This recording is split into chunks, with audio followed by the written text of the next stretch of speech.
This is how much you would need to earn to afford a £300,000 house in 2026. I moved to London a couple years ago, and I swear it costs 3 times as much to live here than it does in New York City. Why are you guys choosing to suffer in London?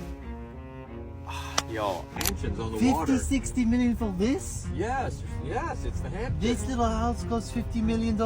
Yes, when you pay 50, I pay 60 for that house. We are going to show you how ridiculously expensive the house prices are in the UK. This is what £330,000 gets you in the UK, and I want to compare it to the US. Where do you live and how much do you pay for rent? I live in Vauxhall. My rent is £2,000 between 2 people. This section, you can't go into this section. 200,000. Are you interested? Let me show you what you can get for £800 a month, okay? The UK salaries in London are unlivable compared to what it costs to live in the city. Let's go check out a 2-bedroom flat for £450 somewhere in Scotland. I live in Clapham, my rent's £3,000 a month. you're paying 500,000 Great British pounds sterling for a 3-bedroom house.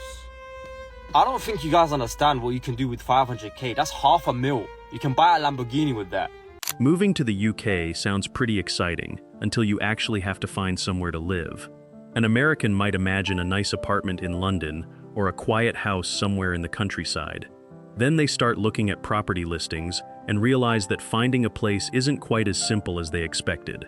The size of some flats can be surprising, especially when you see how much they're asking for them. Then there are things like council tax, energy bills, deposits, and all the little details you don't necessarily think about before moving to another country. And for some Americans, the biggest surprise isn't even the price. It's what you actually get for that price. So today, we're looking at Americans sharing their experiences with renting and finding homes in the UK. From surprisingly small flats to confusing extra costs, let's see what caught them off guard. And before we start, credit and thanks to the original creators whose clips are featured in today's video. All right, let's get into it. Mansions on the 50, water. 60 million for this? Yes, it's the Hamptons. This little house costs $50 million? Yes, when you pay 50, I pay 60 for that house. Is that a joke? No. They're beautiful homes. You're on the water. Do you know how much money? Do you know what kind of house you could buy in France or in Europe for this little house? This looks like a house in Albania. This is the Hamptons. It's on the This water. is not It's 50 beautiful. million. This is like not even 1 Well, million. you're right. That one's actually 65 million. Look at the price on it. You can buy a chateau for 60 million These in are Europe. mansions. The average house price in London is about 550k. The average salary about 45k. That means the average house in London costs somewhere between 11 and 14 times your annual salary. This is an absolute scam. How are people today supposed to live on such small wages? And the money they do get, guess what's happening to that? It's going down in value. Why? Because these guys behind us are just printing more and more of it. Learn to take control and leverage your money before you get stuck in the rat race forever. This is what £100,000 can get you here in the UK. 2 big reception rooms, brand new kitchen. Go on in and see the bathroom. Come upstairs and I'll show you the bedrooms. Bedroom number 1. Bedroom number 2. And bedroom number 3. Where do you live and how much do you pay for rent? I live in Vauxhall. My rent is £2,000 between 2 people. I live in Clapham, my rent's £3,000 a month. I live in Soho and my rent is £400. Pounds? Yeah, pounds. How is it so cheap? It's a small apartment. It's micro. My toilet and the kitchen's in the same room. Down! So I live in Luton, obviously Bedfordshire. My rent's like 1.1. What? 1.1? What'd you get? Shared four flatmates. Where do you live and how much is your rent? So I live in Angel and my rent is about 1k. I live in Fulham. My rent is about 800 a month. And what'd you get for those 800? What do I get? Yeah, is it shared or is it studio? Yeah, I live in like one of those creative warehouses. I live with 6 other people. What would you say the biggest advantage in living in a warehouse is? The space. And what is the biggest disadvantage? Thin walls. Thin walls, so it's cold in the winter and really hot in the summer. No, so that's okay. It's more the hearing everyone in the house. Can someone please explain to me why here, when they advertise apartments in the UK or in London, they put it by week instead of the monthly amount? So if I'm looking for an apartment it will say it's £300 PW, which is per week.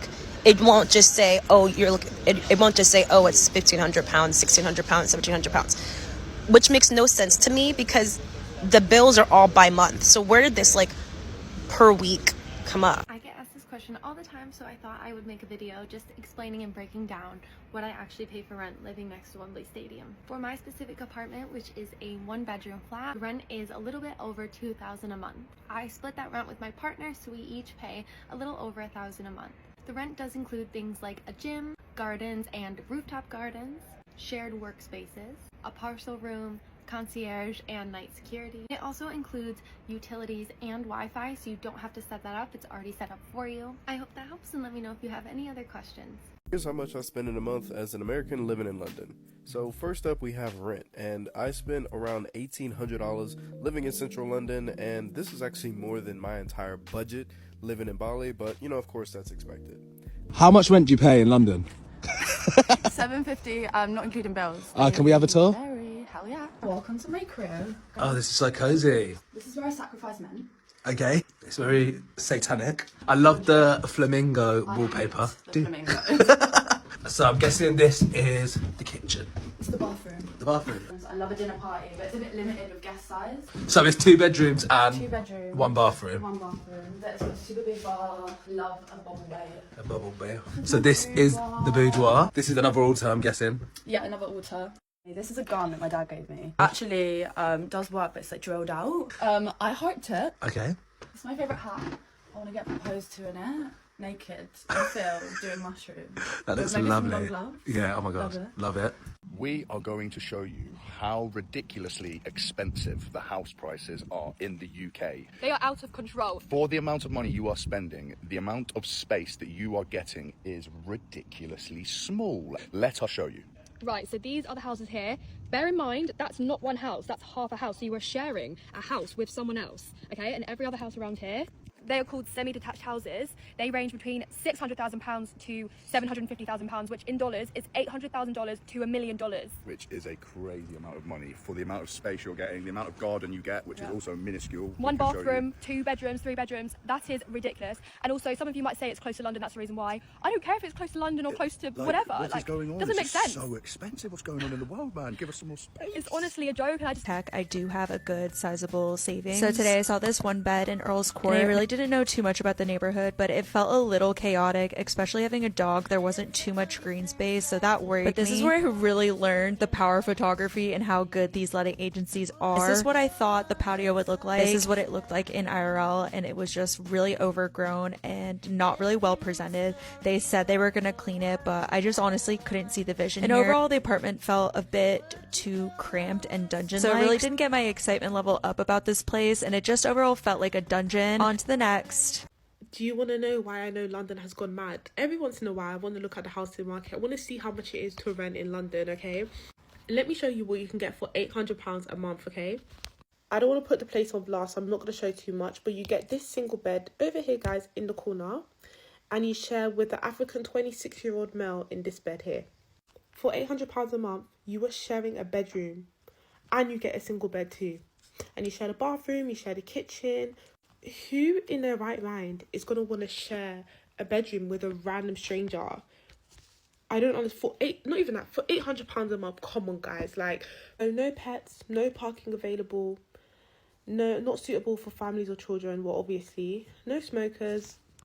Oh, and you still have to share like the kitchen with 4 other people in the flat. Like, guys, what is going on here? Is this real? Right, that deep to live in London, that you would share a bedroom with someone for £800 a month, guys. Oh my god, when you can live outside of London and literally have your own bedroom for that money.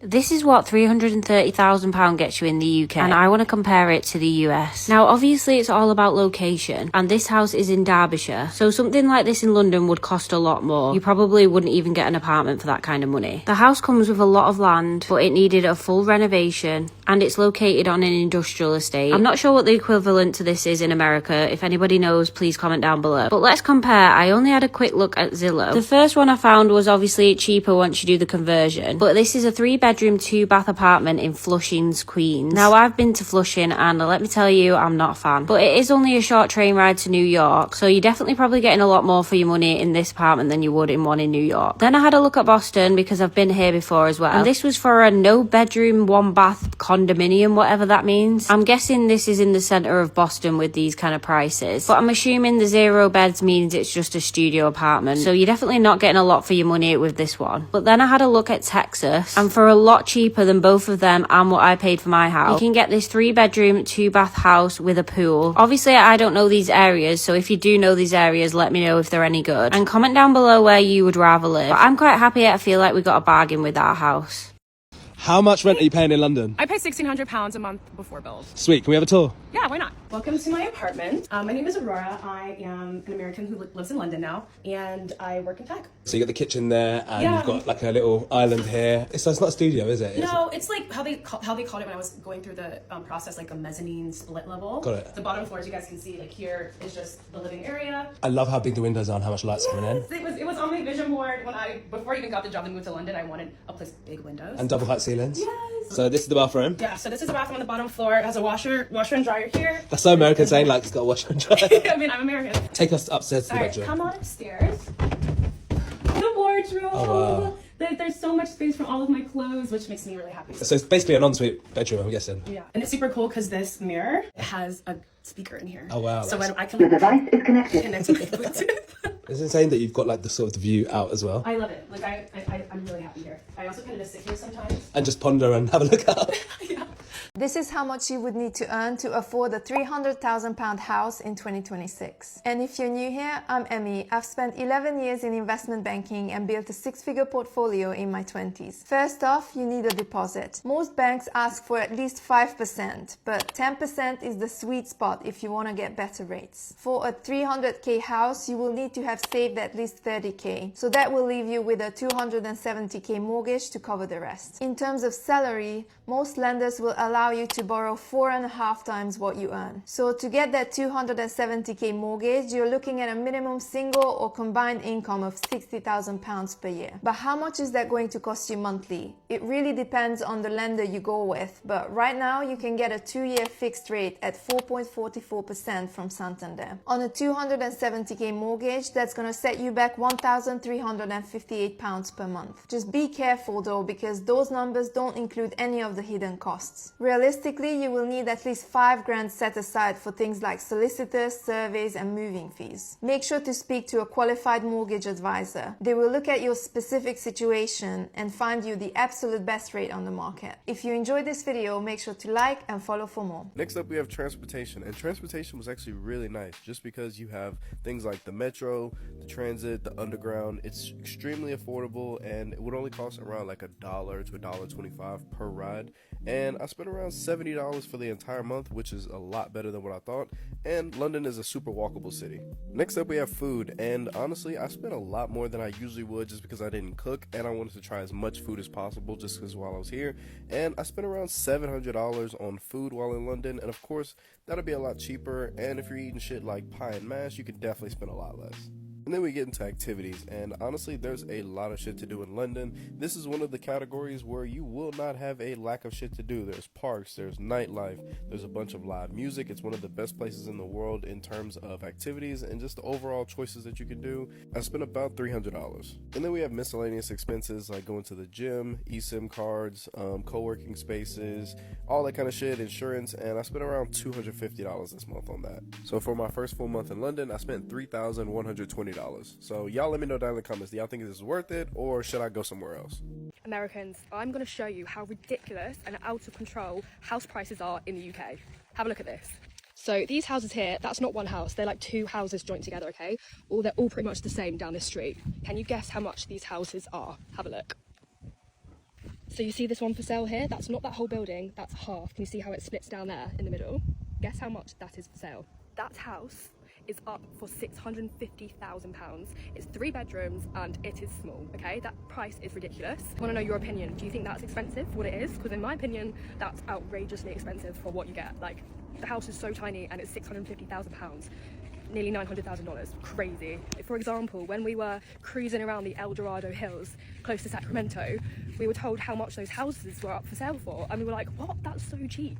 Like $1.5 million for that house, like a mansion, like a really beautiful villa. That's so cheap compared to UK prices. So count yourselves lucky, guys. Not all houses are the same in the UK. Like, I will show you some more houses, some bigger houses, some lovely cottages. House prices aren't the same in the whole of the UK. They tend to be cheaper up north compared to south. Like, this is quite an expensive area, but still, it's very expensive, like outrageously expensive. I moved to London a couple years ago, and I swear it costs 3 times as much to live here than it does in New York City. And granted, I did get like a $20,000 due to my role relocation bonus, but without that, I genuinely don't know how we would have survived up until now, because I make around like 180,000 quid per year. That's 225,000 US, but 60,000 of that goes to pension. Another 45% then goes to income tax, 13% of which then goes to like national insurance tax. Then apparently, because our flat is in Islington, we have to also pay council tax as well. Point is, according to the spreadsheet, my monthly take home is around 6,500 quid or 8,100 US for somebody who makes 180,000 quid or $225,000 per year. And this is what we're spending just to get by and survive. Rent is, $2,400 for this place, but fortunately we have street parking, and that permit is like 100 quid for the entire year. Third Space gym membership is 200 quid. Weekly date night in Mayfair is minimum 300 quid per week. Uber Black membership, just because the tube's crowded and not very safe, is 500 quid per month. Soho House is another 600 quid. Deliveroo, for you Americans, that's basically Uber Eats. That's 1,500 quid per month. Eurostar hotels, travel related expenses, because we do like a weekend getaway to Paris usually. That's minimum 1,500 quid per month. Student loans from King's College, and I still have some undergrad loans from Southern Institute of Technology. That's another like 1,500. But look, I make coffee at home. I do run clubs on the weekend. We don't have a very posh lifestyle. Like, I would not be able to survive here if it wasn't for my Gam Gams trust fund. The UK salaries in London are unlivable compared to what it costs to live in the city. I have lived in London for a year and a half. I would say that the rent prices are comparable to living in California. Going out to eat, going to nice restaurants, going to grab drinks, maybe like slightly cheaper, but still pretty on par to what you would pay in California. The salaries that people get paid here are about 50% less. My favorite part of living in the city is like how fun it is, and there's so much to do, and there's something for everyone, and there's always activities and gigs and restaurants and drinks. The most fun city I've ever lived in, but a normal UK salary does not allow the flexibility to go out and do all of those fun activities. And if you can't go out and do all those things, then like it's kind of miserable being in the city.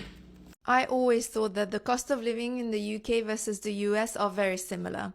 But then I looked at the numbers, and there's actually some surprising differences. So let's start with housing. In the UK, the average house price is around £268,000, but that varies a lot depending on the area and the size of the house. The average rent per month is £1,374. But if you're in London, it's more than double than that. So it's around £2,100 a month. In the US, the average house price is around $415,000, and the average rent is about $1,600. And in New York, the rent is $3,500 a month. So on housing, it's actually pretty similar, but I think both countries have the same problem. Big cities are just unaffordable. Next up is healthcare. In the UK, you can get free healthcare through the NHS, but wait times can be very long for both appointments and emergency care. In the US, there's no free public healthcare. The average family pays around $27,000 a year just on health insurance. Oh yes, and I forgot to mention, in the UK you can get up to 28 weeks sick pay per year. Well, in the US there's no national law for sick pay, so if you fall sick then you're just not gonna get paid. In terms of education, state schools are free in both countries, and private schools cost between £15,000 to £40,000 per year in both countries. But the big difference is in university fees. In the UK, tuition is kept at £9,700 £11,790 per year. In the US, public university fees average around $11,950 per year. But for private universities, it costs around $45,000 on average per year. So the verdict, housing is pretty similar, but in terms of education and healthcare, the UK wins by a long way. But the US has higher earning potential in certain sectors, and I'll get into that in my next video.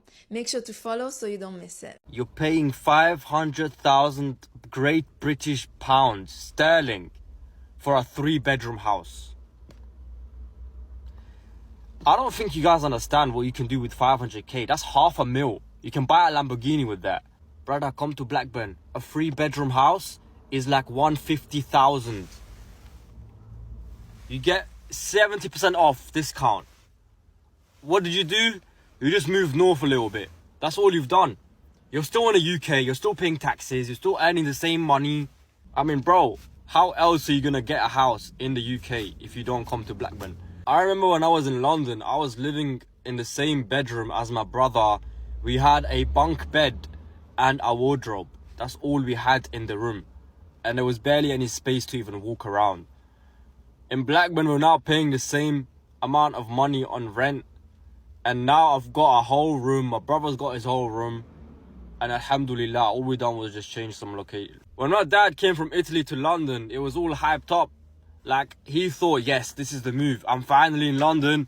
It's gonna change my life. But no, everything got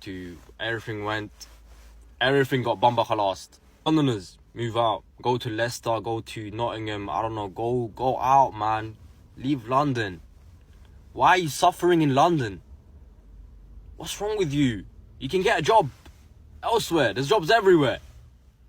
Why are you guys choosing to suffer in London? Yo, why are you guys in London? Let me know, please. You know, it's so crazy to me that Americans come to the UK, London in particular, the most expensive city in the UK. Yeah, one of the most expensive cities in Europe. And they say, oh my God, everything's so cheap here. The salary discrepancy is crazy because people are paying $4,000 in rent. $4,000 in rent. How much are you making a month? How much are the corporate babes in the US making a month? $4,000 in rent. $2,000 of rent is cheap. You know, $4,000 in rent is like $3,200 per month for rent. Hey!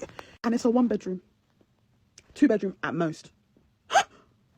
Maybe my perspective is warped. Because I expect a Bridget Jones flat for £800.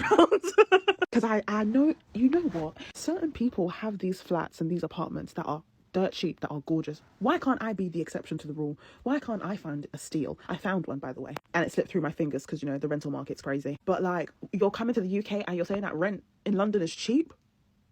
Yeah, I was paying $4,000 for rent.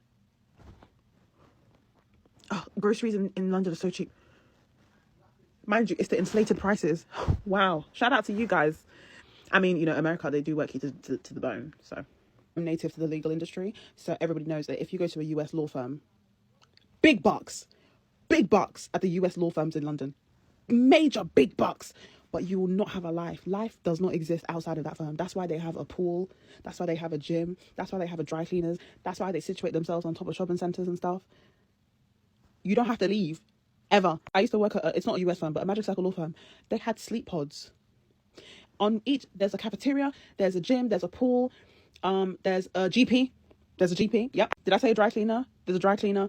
And then downstairs is an entire shopping centre. Hey guys, I really want us to talk about something real quick, but before then, let's go check out a 2-bedroom flat for £450 somewhere in Scotland. Recently, a lot of people have been complaining that life in the UK is hard. Just because the rents they are paying is too high. I feel like if you're earning between £1,500 to £2,000 monthly, and that's the only source of income you have in this UK, you don't have business with £1,000 rent. That is way too high for you. You're going to end up complaining about house rent, water bill, council tax, electricity bill. You end up complaining literally about everything because you're living in a financial stressful life. Guys, the moment I entered into this 2-bedroom, I fell in love with it. I was so happy. I had to go on my knees and I started thanking God because God made it seamless. Like, the landlord was just too good to us. The landlord told me straight up. I said, okay, let me tell you guys how I saw this flat. I saw this flat on open rent. One of the reasons I recommend open rents for you is that at least you get to communicate with the landlord directly directly. And the landlord told me straight away that whoever comes first will get the house. I was super excited. I had to like drag my husband. We need to go now. Guys, let's go and check out the 2-room. It's a 2-bedroom flat. I love the fact that the floor is rocked. I love the white colors on the paint. This is the toilet. The toilet is separate, while the bathroom as well is separate. Here is one of the rooms that should be for I and my baby boy. And the other room is for my kids. The door to the right is the door to the bathroom. I didn't even open it because I was super excited. Train station is just 4 minutes away, bus station 2 minutes, and there are loads of shops. We had to go to the neighborhood to see what's happening, and we found the big Tesco, Aldi, TK Maxx, Nest. Guys, I fell in love with this area. I believe that if you get your house rent right, you live a more comfortable life. You will not be under any pressure. When it come out in 2000, go my benile 1,700. Like, it doesn't make any sense to me. Look for a house, places where you can afford. I assure you, if you're in Scotland, you are in Glasgow, if you come to like places like Greenock, Port Glasgow, Bishopton, you see 2-bedroom flat for as low as 400, 450.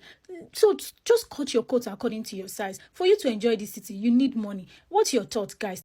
Hello, my people. So today we'll be looking at house prices, US versus UK. First, we have my hometown of Columbus, Georgia, and what you get for 200K. Right? Moving on. Exhibit B, we have my hometown here in the UK and what you would get for 200K here, which is just a sort of a piece of one of those. So, yeah. However, and I will just close on this, I would still rather stay here in the UK as I'm much less likely to be gunned down. And also, if I were to be gunned down, I wouldn't have to pay for my treatment for that gunshot wound with my own money. So thank you. How much do you pay for rent in the UK? Just pay $750 per month. Can you describe your apartment to me? Shared apartments, en suite. You have your own toilet and your own bedroom. I just share the kitchen. That's it. So it's only the kitchen you share? Yeah. Would you mind giving me a tour of your apartment? This is the place. Okay. Okay. Yeah, welcome. Yeah, thank you. This is the place, sir. Yeah. And this is my room. Welcome. So £750 every month. Yeah. Is it bills inclusive? Yeah, not really. So you pay for bills aside the 750. Yeah. How much do you pay for bills? In total, like 120. So that's £870 every month. Yeah. Okay, so this is the space. Yeah. Just a small room. And this is your bed? Yeah, this is my bed. Is this a double bed? Yeah, this is a double bed. Okay. Yeah. This is my room. This is my TV. Did the TV come with the house? Yeah. It came with the house? Yeah. This is my baby boy. Okay. One thing I like most about my room is the frame. Yeah, the frame. Did it come with the house? No, I got it. That's okay. And that's your reading light? Yeah. This is my office. Okay. This is my wardrobe. It's just little because we don't have much. Understand? Okay, can I see inside of your wardrobe? It's not too much. Okay. It's understand? Okay. Not too much. This is my toilet. I like the ceiling lights. Thank you. Understand? Okay. This is my toilet. So. Okay. Can 2 people fit into this toilet? Yes. Yeah. Though I've not tried it, but yeah. Okay. Yeah. Looks really neat and just cozy. Come on. Okay. After you. They say, like I said, my neighbor always disturb her. How many tenants are here? We are 5. Okay. This is the kitchen. Yeah. Okay. Oh, you have a TV in the kitchen? Not me, the landlord. Before my landlord sacked me. Okay. The landlord, yeah. So this is your kitchen? Yeah, that's the garden. That's the garden. Okay. Understand? Sorry, let me get a proper view. So this is the garden? Yeah. Do you guys ever come out here? Yeah. After seeing those reactions, it's pretty easy to understand why the UK housing market can come as a surprise to Americans. The price, the size of some flats, the extra costs, and even the way some homes are laid out can all take a bit of getting used to. And if you're moving to a major city like London, finding a place that fits your budget can be a whole challenge on its own. But I'm curious what you think. If you live in the UK, what's the most surprising thing about renting there? And if you're American, could you get used to paying UK prices for a smaller home? Let me know in the comments. I always enjoy reading your experiences. And a big thank you to everyone who keeps coming back to the channel. Your support really does mean a lot. Also, Credit and thanks to the original creators whose clips were featured in today's video. If you enjoyed this one, subscribe for more American versus British culture differences, and I'll see you in the next video.